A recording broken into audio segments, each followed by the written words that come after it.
A'udzu bikalimatillahi tammati min syarri ma khalaq. Amin ya rabbal alamin.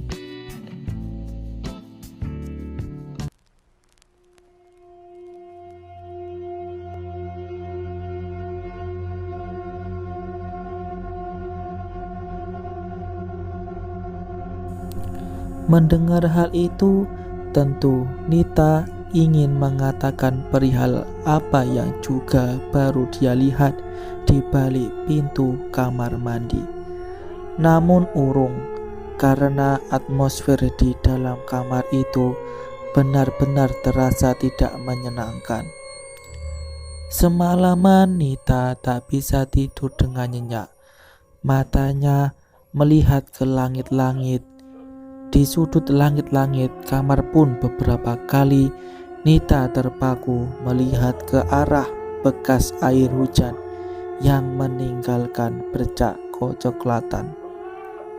Saat itulah dari samping tempatnya tidur, ia mendengar ibunya tertawa.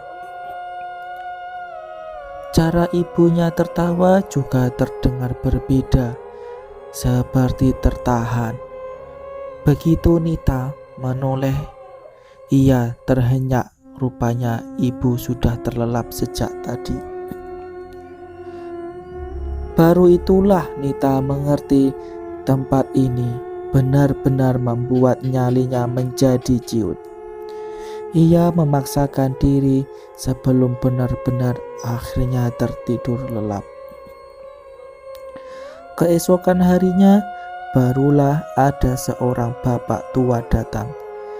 Dia mengenakan pakaian hitam dengan membiarkan bagian dadanya terbuka. Tubuhnya kurus dan agak sedikit bungkuk. Wajahnya murah senyum. Ia masuk ke kamar Nita saat matahari sudah terik di atas kepala.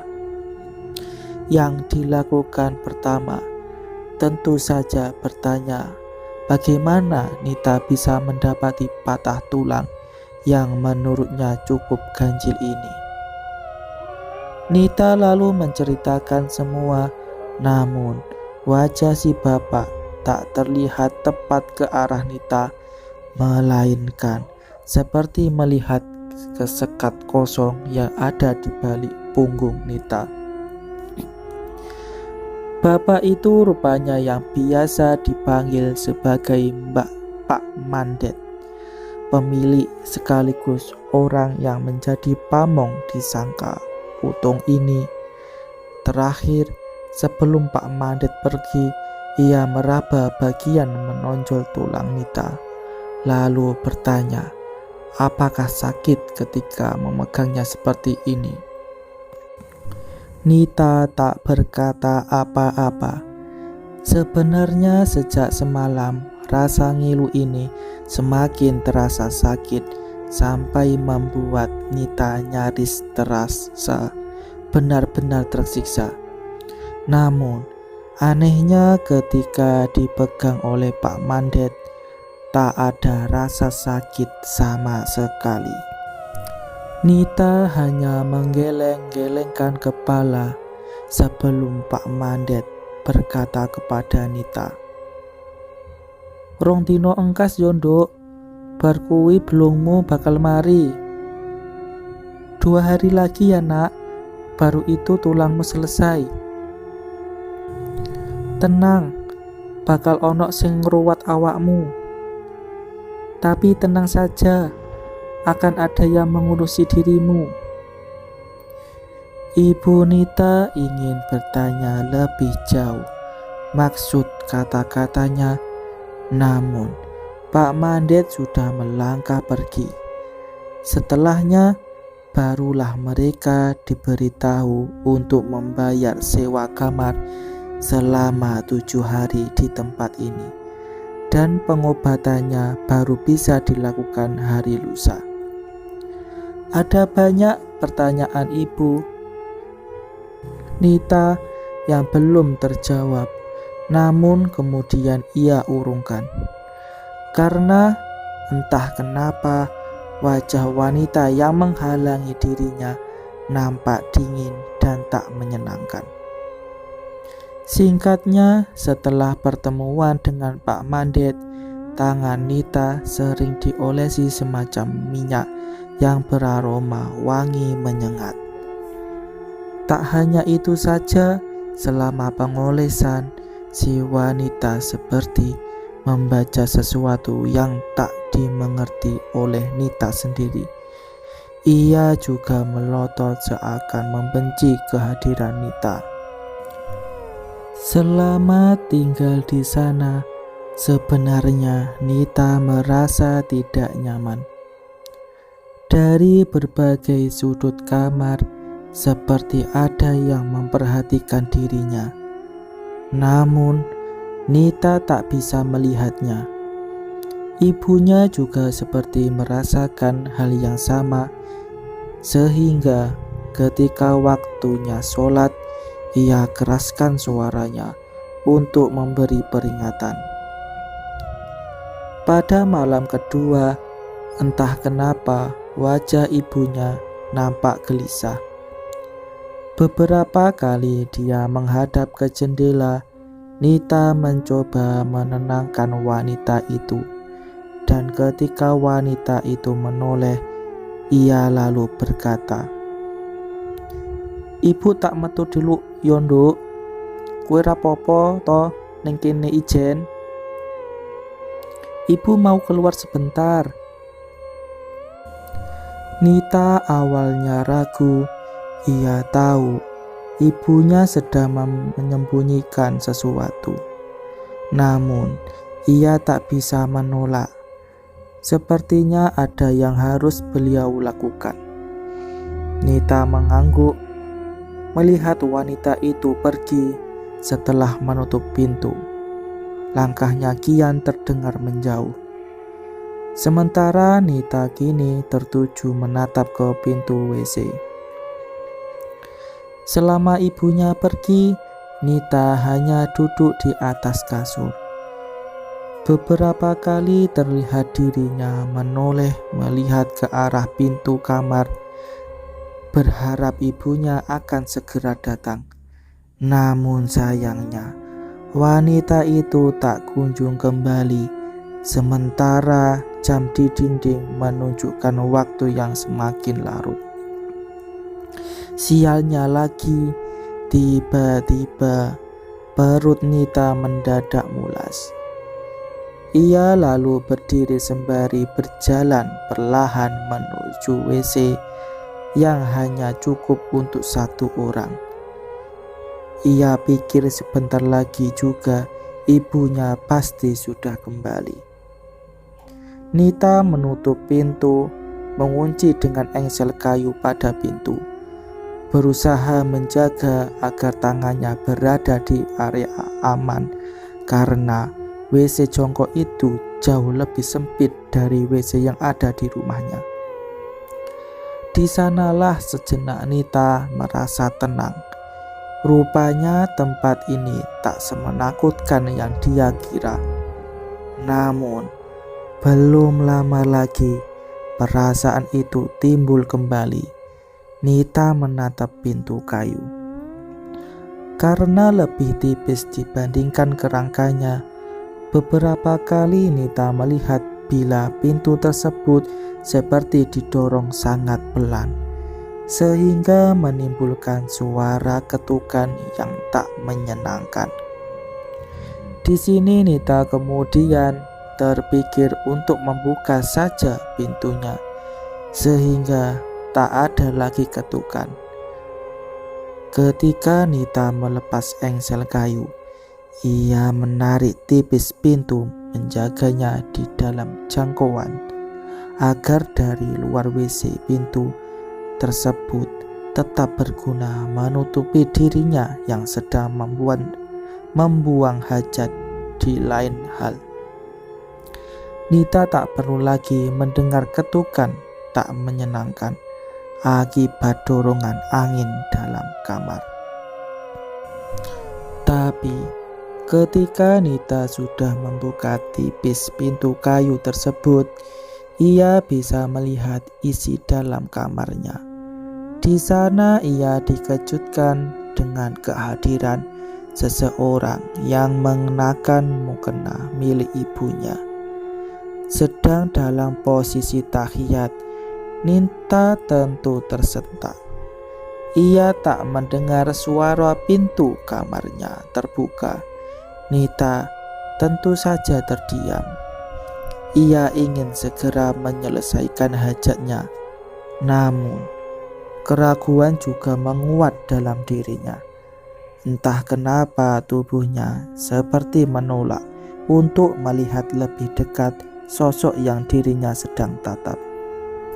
Sementara seseorang bermukena itu mulai menggoyang-goyangkan kepalanya. Awalnya semua nampak terlihat normal. Sebelum semakin lama, kepalanya semakin cepat. Namun, tak ada suara zikir yang Nita dengar, tapi suara tertawa, layaknya suara seorang wanita yang sedang menertawai. Saat itulah Nita langsung membanting pintu, menutup dan menguncinya. Nita hafal apa yang harus dia baca, namun semburat dalam kepalanya benar-benar kacau. Apalagi suara itu tak kunjung lenyap. Bahkan pintu kamarnya terus dikebiar sampai Nita menangis merintih-rintih sendiri. Nyeri di sikunya kian menjadi, dan setelahnya ia baru sadar ada anak perempuan cebol dengan rambut putih berwajah wanita tua sedang menjilati bagian menonjol pada sikunya. Mulutnya selebar tapak. Nita menjerit semakin menjadi-jadi. Saat itulah pintu baru dia buka, dan Pak Mandet berdiri di sana bersama ibu.